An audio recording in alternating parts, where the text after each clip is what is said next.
Olá, bem-vindo a mais uma aula de patologia. O tema da aula de hoje será sobre neoplasias, definições e conceitos.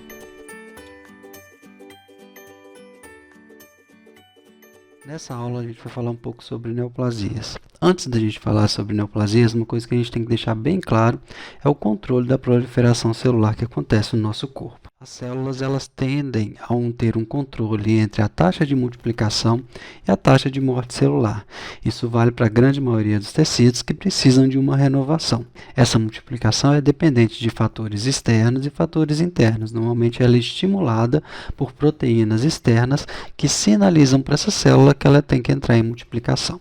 E, da mesma maneira, aquelas células que já existem, devido ao seu tempo metabólico, ao seu tempo de vida, essas células são estimuladas a entrar em apoptose. E assim, a gente tem uma taxa de renovação celular, ao mesmo tempo que a gente tem uma taxa de morte celular acontecendo em todos os tecidos. E isso é controlado por proteínas intra e extracelulares. Nesse sentido, a gente pode observar que alterações no controle dessa multiplicação e dessa morte celular pode modificar a população celular, principalmente numericamente. Isso normalmente acontece quando a gente tem uma alteração no material genético. Como um controle dessas alterações para impedir esses erros de replicação e de apoptose celular, nós temos uma leitura intrínseca durante a replicação do material genético que, na identificação de mutações, nós podemos induzir aquela célula naquele momento à apoptose e impedir a multiplicação de uma célula com uma mutação. Normalmente, o que deveria ser feito é um reparo desse material genético. E a gente tem proteínas que também identificam esses erros gênicos durante a multiplicação do material genético, reparam aquele material genético e podem estimular a multiplicação normal daquela célula. O grande problema é quando a gente observa erros durante o reparo desse material genético. Erros nas proteínas que identificariam mutações e permitiriam o surgimento de células com mutações.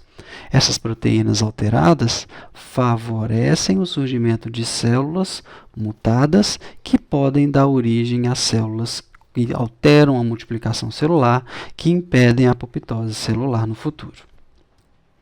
Com isso, surgem as neoplasias. A neoplasia é caracterizada por uma massa normal de tecido, de excessivo crescimento e sem coordenação com os tecidos normais.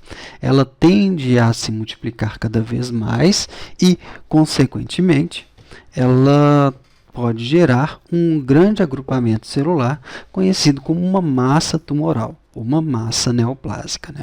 O metabolismo celular dessas células, normalmente, eles tendem cada vez mais para a proliferação e, consequentemente, essa célula tende a perder a sua capacidade de diferenciação. Essas neoplasias podem ser denominadas de diferentes maneiras. Em um termo genérico, podemos chamar a neoplasia de tumor, visto que ela é caracterizada por uma proliferação celular excessiva que promove um crescimento expansivo de um tecido, uma massa tumoral. Mas a gente tem que tomar cuidado que massas tumorais também podem ser caracterizadas como processos inflamatórios no surgimento de edema, nas hiperplasias, em displasias. A gente tem que tomar um pouquinho de cuidado com essa nomenclatura. Outro termo muito comum de ser utilizado para neoplasias é o câncer, que é a identificação de um carcinoma de mama inicialmente, mas hoje em dia ela é utilizada para uma terminologia genérica quando a gente quer falar de uma neoplasia maligna.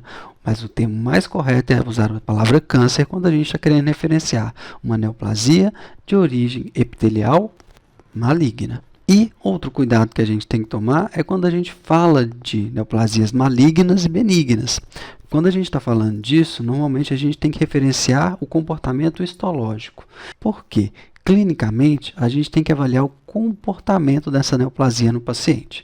Tumores clinicamente benignos são caracterizados como tumores de evolução lenta e sem comprometimento com a vida do paciente.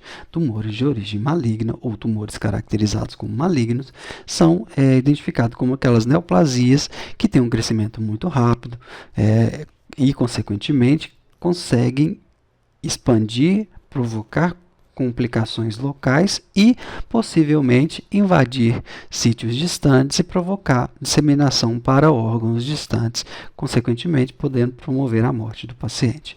Mas a gente tem que tomar muito cuidado com isso. Quando a gente fala desse comportamento clínico, a gente pode estar falando de uma neoplasia que, na histologia, no diagnóstico da biópsia, ele era uma neoplasia benigna, mas dependendo da sua localização, ele pode comprometer a vida do paciente e, com isso, na clínica ser caracterizado também como uma neoplasia maligna. Nesse sentido, eu acho que agora a gente pode começar a pensar um pouquinho sobre as denominações dessas neoplasias. Normalmente, a gente tem o prefixo daquela neoplasia e o sufixo "oma". Então, a gente pode falar de um lipoma, de um fibroma, de um adenoma, de um carcinoma. A gente está querendo referenciar que aquilo é uma neoplasia. Quando a gente quer falar das neoplasias malignas, nós utilizamos duas terminologias. Ou carcinoma, quando a gente está querendo falar de uma neoplasia maligna epitelial, ou sarcoma, quando a gente está falando de uma neoplasia maligna mesenquimal. Tecido mesenquimais são aqueles tecidos não epiteliais. Então, o tecido muscular, o tecido adiposo, o tecido ósseo são tecidos mesenquimais. Nesse sentido, a gente consegue separar aqui as neoplasias em origens epitelial e mesenquimal. Quando a gente está falando de uma neoplasia epitelial, podemos pensar na neoplasia ser benigna ou ser maligna. Quando ela é benigna, nós podemos observar duas origens principais. Ou é de um tecido epitelial de revestimento ou é de um tecido epitelial glandular. Os tecidos epiteliais de revestimento, eles tendem a crescer exofiticamente, como se fosse uma árvorezinha, como se fosse um pequeno cogumelo crescendo no tecido de revestimento. Então, ele tem um crescimento exofítico. E a gente pode observar um padrão de crescimento que a gente denomina como papiloma, ou crescimento papilar. É uma projeção do tecido epitelial de revestimento. Quando a gente observa um tecido epitelial de origem glandular, a gente observa que aquela neoplasia cresce formando adenômeros, aquelas unidades funcionais glandulares. Daí o nome que a gente dá para esse tipo de neoplasia, adenoma. Quando a gente está falando de uma neoplasia maligna, normalmente, quando é tecido de revestimento, a gente observa o padrão do tecido de revestimento. Um exemplo é o carcinoma espinocelular da pele. É uma neoplasia maligna de tecido de revestimento que as células se assemelham às células da camada espinhosa da epiderme. Daí o nome carcinoma espinocelular. Mas a gente pode observar outros exemplos, como o carcinoma basocelular, onde as células do tecido de revestimento vão ser semelhantes às células basais da epiderme. Então, carcinoma basocelular. Já quando a gente está falando de tecidos glandulares, é só utilizar o prefixo adeno, para referenciar uma glândula, e carcinoma, para a gente falar que é um tumor maligno. E aí a gente pode identificar o local primário desse tumor. Como exemplo, um adenocarcinoma de estômago, um adenocarcinoma de pâncreas, um adenocarcinoma de pulmão.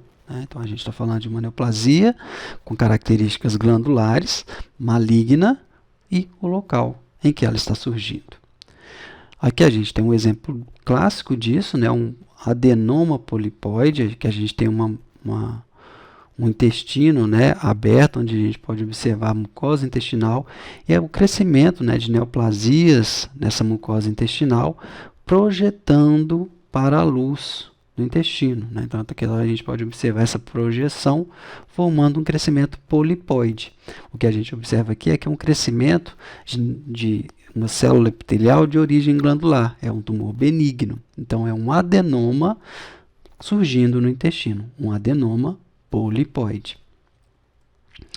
Já aqui a gente já tem uma neoplasia maligna no intestino. Então, a gente está vendo a mucosa intestinal também de novo aberta. E a gente pode observar um crescimento totalmente irregular, com áreas de necrose e hemorragia, aqui comprometendo a mucosa intestinal. Aqui já é uma neoplasia maligna, de origem também glandular. Então, é um adenocarcinoma de intestino. E quando a gente está falando de tecido não epitelial, os tecidos mesenquimais, fica um pouquinho mais fácil, mas a gente tem que lembrar da origem das palavras dos tecidos neoplásicos. Um exemplo, quando a gente fala de tumores benignos, a gente está falando de vaso sanguíneo, a gente lembra de ângios. Ângios significa vaso, E o que a gente pode denominar aqui como uma neoplasia maligna é um angioma. Quando a gente está falando de vasos sanguíneos, a gente fala de hemângios. Hemangioma é uma neoplasia benigna de vasos sanguíneos. Lipos, de gordura, e quando a gente fala de uma neoplasia benigna de tecido adiposo, a gente denomina lipoma. Ósteos, de tecido ósseo, benigno, osteoma. Condros, de cartilagem, condroma para o tecido benigno. E quando a gente fala de um tecido maligno, né, uma neoplasia maligna, é só referenciar o sarcoma no final. Então, o que era um hemangioma, agora se transforma em um hemangiosarcoma. O que era um mioma, agora se transforma em um miosarcoma.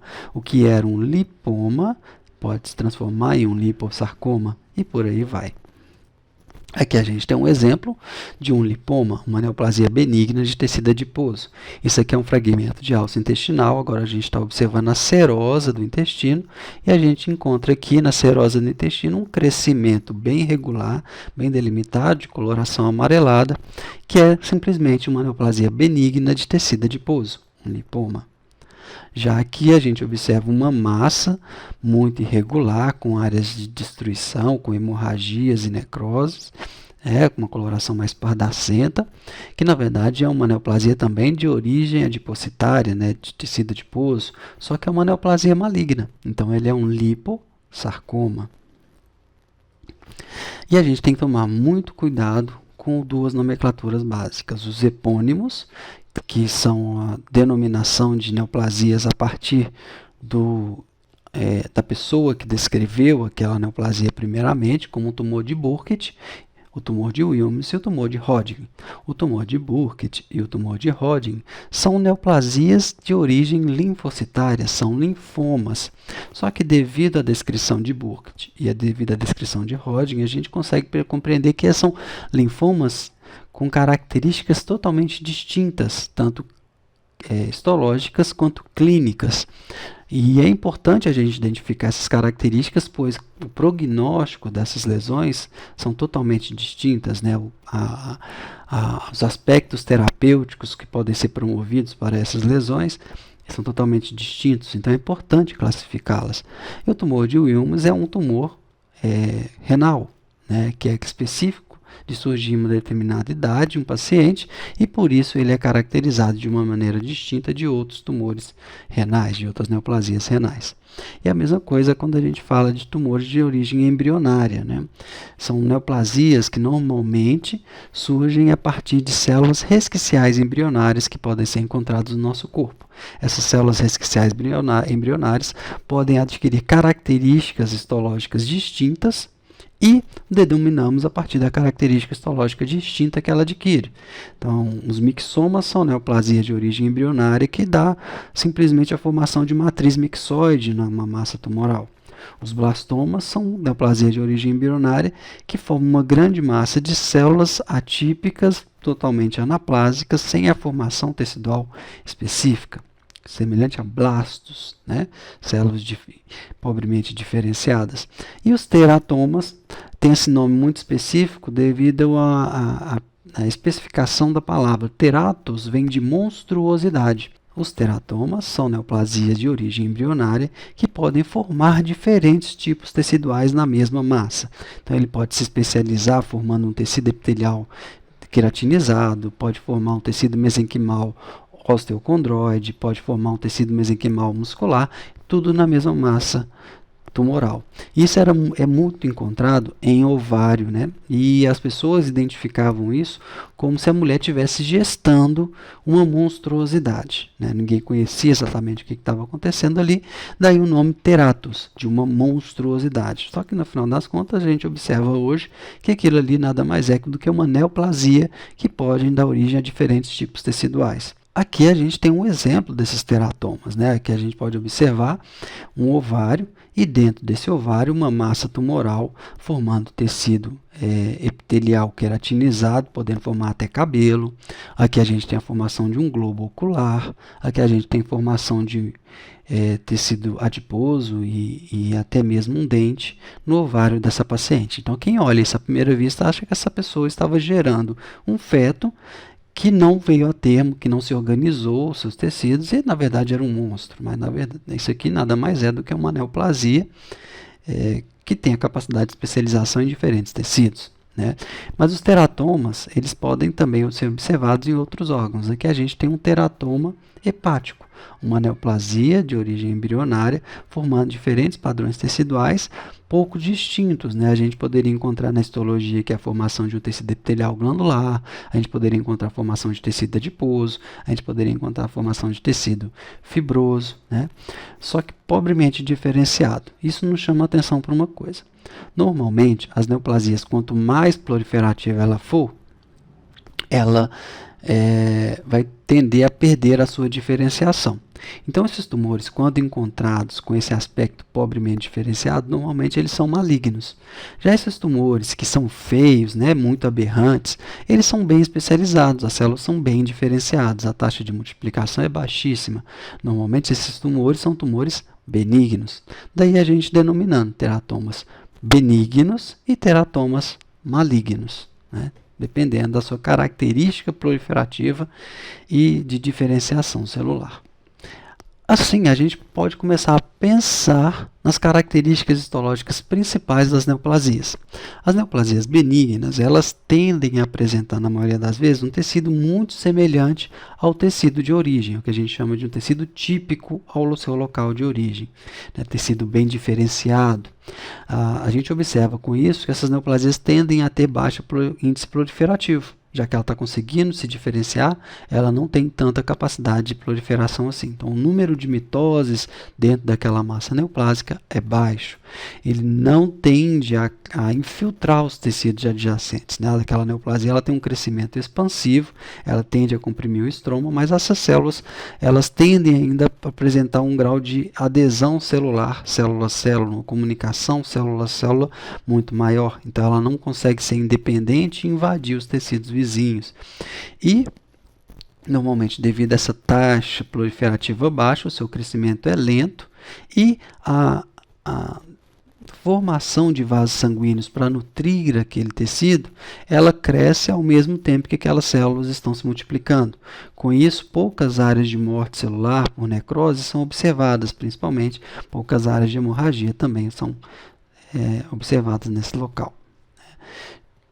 Aqui a gente tem um exemplo disso, um meningioma, um tumor benigno de meninge.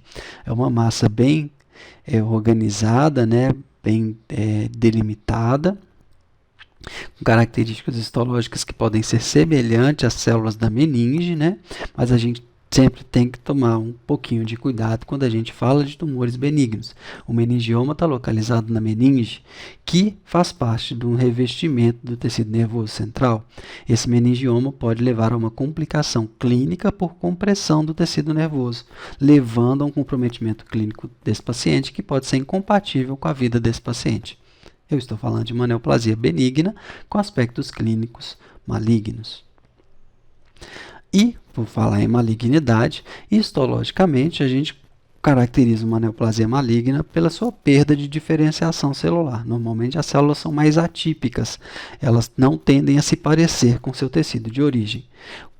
Isso está relacionado diretamente à sua elevada taxa de multiplicação. Então, a gente encontra muitas mitoses nessa formação neoplásica. E, associado a isso, a gente encontra células que tendem a perder a comunicação com as outras células. Então, elas tendem a ser independentes e invadir todo o tecido. Normalmente, isso acontece quando essas células começam a se multiplicar em direção a vasos sanguíneos, principalmente para ter um maior suporte de oxigênio e nutricional, né?